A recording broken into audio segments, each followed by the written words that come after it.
At lagyan natin ng okra. Mix blanch. And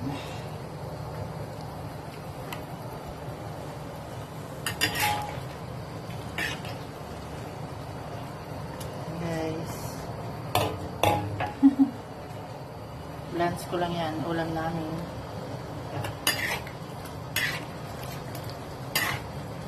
Blanch na okra ang ating ulam for today. At ang pat choy.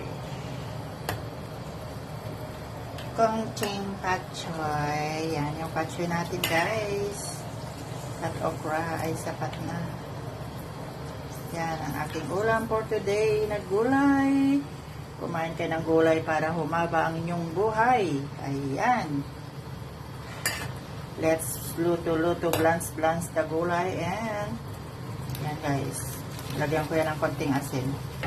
Para pwede na siyang kainin mamaya after 10 minutes.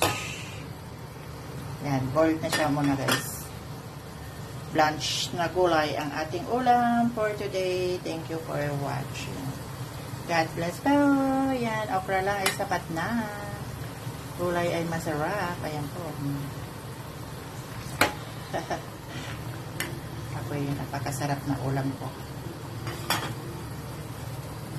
Boiled. Ayan, kumukulo na siya guys. 10 minutes. 10 minutes more. Para ma-blanch na siya. Luto na.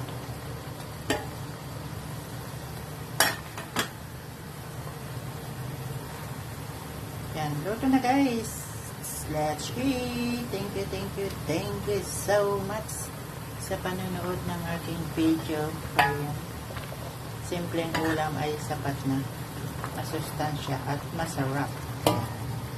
Thank you. God bless po sa panonood ng aking video. Bye.